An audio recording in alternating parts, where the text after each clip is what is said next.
அனைவருக்கும் வணக்கங்க. Welcome to Thillai roof garden. இன்றைக்கி நம்ம தரை தோட்டத்தில் என்ன காய்கறிகள் விளைஞ்சிருக்குன்றதை பார்க்கலாங்க. ஆனால் சுரக்காய் வந்து பார்த்திங்கன்னா நல்லா விளைஞ்சிருக்குது. அதாவது இன்னும் ஒரு 2 நாள் போய் கூட இதை அறுவடை பண்ணலாம். ஆனால் மழையினால் ஏதாவது டேமேஜ் ஆகிடுமோன்னு சொல்லிட்டு முன்கூட்டியே அறுவடை பண்ணிடுறேன். இங்கே பாருங்கள், ஆர்கானிக் பாட்டில் கார்டு. இது வந்து ஒரு சட்டி சுரக்கான்னு சொல்லுவாங்க, குடுவை சுரக்கான்னு சொல்லுவாங்க. இது பாருங்கள், இந்த நல்ல கிடச்சிருக்குது ஆர்கானிக் சுரக்காய். இப்போ அடுத்த சுரக்காயையும் நம்ம அறுவடை பண்ணிக்கலாங்க. அடுத்த சுரக்காயெல்லாம் வந்து இன்னும் ஒரு 2 நாள் விட்டு கூட பண்ணலான்னு நினைக்கிறேன். சார் இங்கே வாங்க.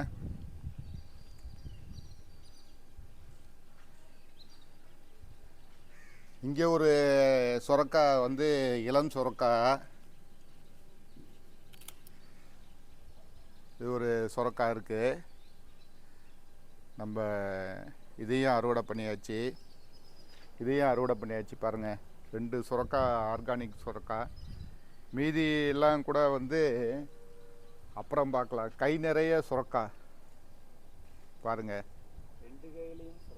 2 கையிலையும் 2 சுரக்காய்.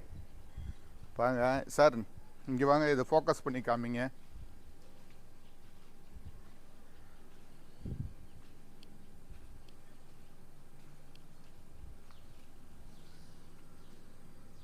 அடுத்த இந்த சுரக்காயும் அறுவடை பண்ணிடலாமா சார்? மழை தண்ணி கொஞ்சம் எலசாக இருக்குது, பரவாயில்ல. இதையும் அறுவடை பண்ணிடலாம். ஏன்னா தண்ணியில் ஏதாவது அழுகிடுச்சுன்னா அப்புறம் யாருக்குமே பிரயோஜனம் இல்லாமல் போயிடும். அதனால் நம்ம வந்து இது ரொம்ப சிறுசு தான், இதையும் அறுவடை பண்ணியாச்சு.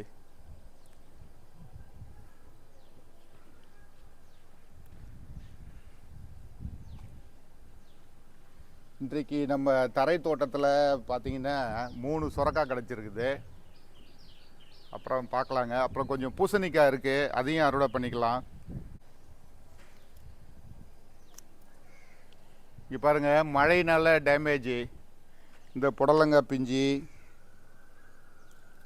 இதெல்லாம் பாருங்கள் எப்படி டேமேஜ் ஆகிடுச்சின்னு. மழையினால் டேமேஜ் ஆகிடுச்சு.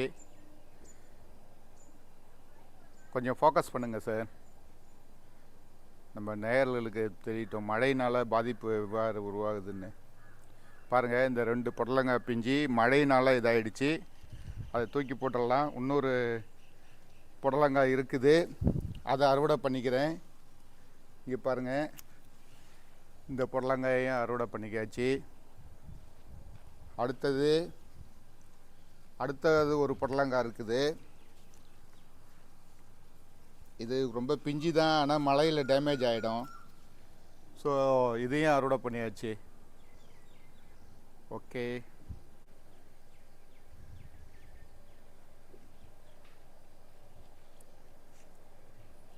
இப்போ பாருங்கள், இங்கே பூசணிக்காய் விளைஞ்சிருக்குது. பூசணிக்காய் விளைஞ்சிருச்சுன்றதுக்கு நல்ல அர்த்தம் என்னென்னா, இந்தமாரி ஆஷ் வந்துருச்சுன்னா நம்ம பூசணிக்காய் விளைஞ்சிருச்சுன்னு அர்த்தங்க. இதை அறுவடை பண்ணியாச்சு. இப்போதைக்கு இதை இங்கே வைக்கிறோம். இதையும் அறுவடை பண்ணிக்கலாம். இது பாருங்கள், பூசணிக்காய், ஆர்கானிக் பூசணிக்காய்.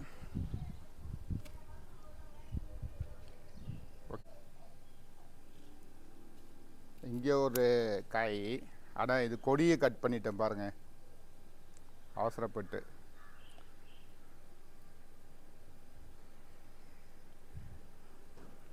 இங்கே ஒரு காய் டேமேஜ் ஆகிடுமோன்ட்டு ஒரு பயத்தில் கட் பண்ணியாச்சு.